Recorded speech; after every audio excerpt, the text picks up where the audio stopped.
Welcome back to The Price of Business. I am your host, Kevin Price, talking to you about you and your business. I tell you, it's a huge, we've had a lot of headlines this past week of big victories for marijuana all around the country, in various states. But I tell you, marijuana is full of defeats when it comes to a lot of families that have been harmed. And I've seen families that have been hit hard by it and have really become interested in getting the message out there, not so much of, merely prevention, because they hear that all the time, even while we have a culture that celebrates drug abuse.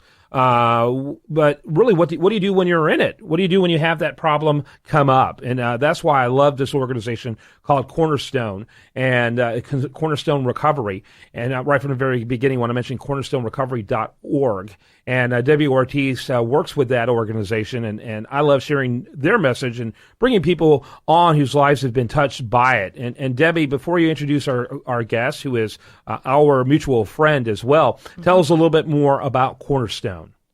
Well, as you know, Kevin, Cornerstone is there for families who are in early recovery from drug and alcohol addictions, and it really brings hope and healing to families. And I'm very pleased to have Sara Avant Stanley on today because she's a parent volunteer in the program, and I've had the pleasure of working with her on some of our fundraising events. So I'd like to hear, first of all, Sara, about your involvement with our annual fundraiser and also this membership organization that we formed called Circle of Friends. If you could tell us a little bit about that. Sure. Thank you, Debbie. Cornerstone is very near and dear to our heart. My family's been touched by the disease of addiction through my son, and I didn't know a whole lot about it before I came to Cornerstone and did not realize really how pervasive the problem was until I started sharing our story. And amazingly enough, people would open up and tell me about some issue in their family or friend. And, we say that it takes a village to raise a child. It also takes a village to save a child.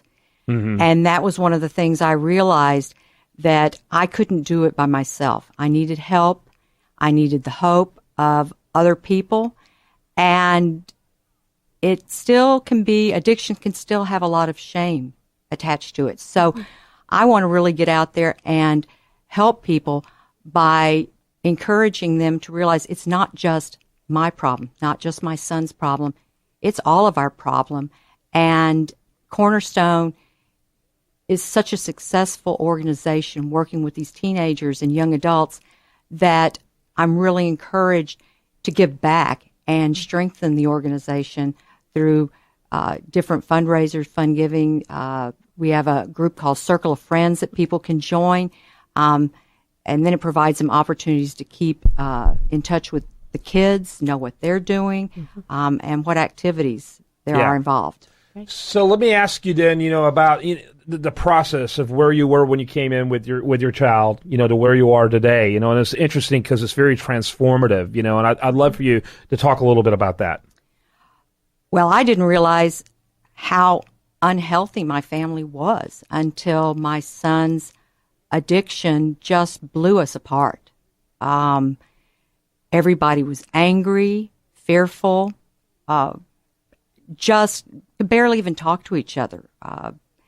And as my son and I initially got into Cornerstone, realizing that while I didn't cause his problem, yes, I probably contributed. And regardless of how he became an addict, I was going to have to learn how to parent this son of mine a different way.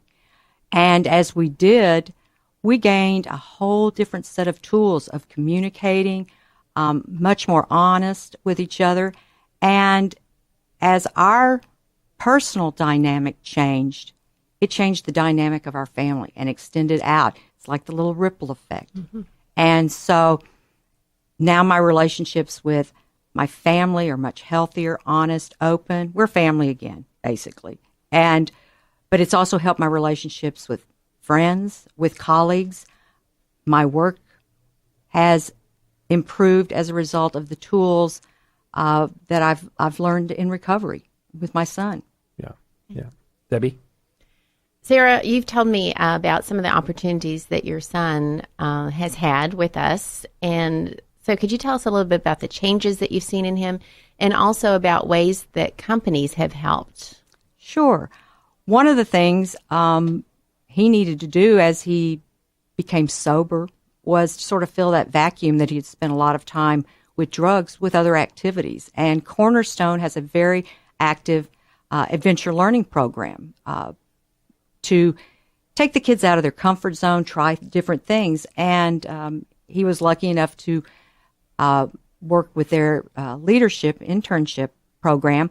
And my youngest son, who was the addict, actually did an internship learning bike repair and wilderness skills so that he went on to work for Sports Authority at one point, repairing bicycles as a bike tech.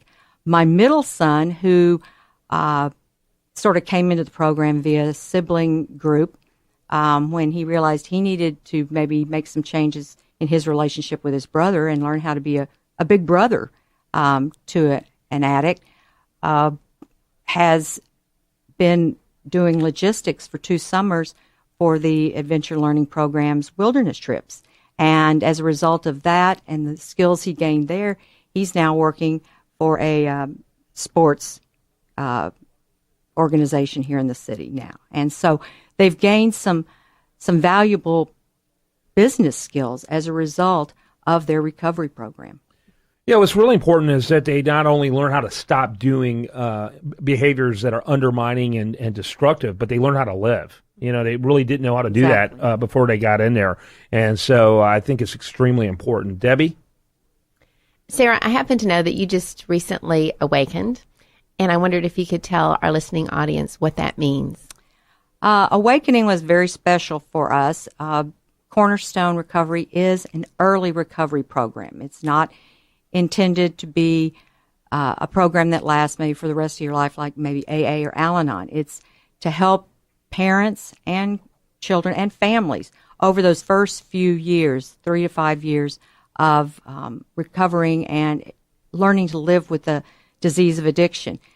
Awakening is simply saying it's time to leave the early recovery, and we're transitioning out there to whether it's Al-Anon, AA, Narcotics Anonymous, many of the other groups out there, and that we've also been involved in the Cornerstone program, provided service, and been involved and sort of gone that extra mile. And so while it was bittersweet to sort of leave the program as a parent, I will never leave it as a volunteer, but leaving it as a parent, I'm looking forward to moving on to another recovery group and continuing my journey, because it is a lifelong journey. Yeah, no question about it. I think it's fantastic things, great things that happen at Cornerstone, change lives, that not only people who stop using and parents who stop being codependent, but change lives for everyone. And so it's awesome. CornerstoneRecovery.org. Debbie and Sarah, thanks to both of you. Thank you so much, Thank you so much, Kevin. When we come back, we're going to have much more for you. Do want to remind you, best content here shows up over there at usdailyreview.com, and you're listening to The Price of Business.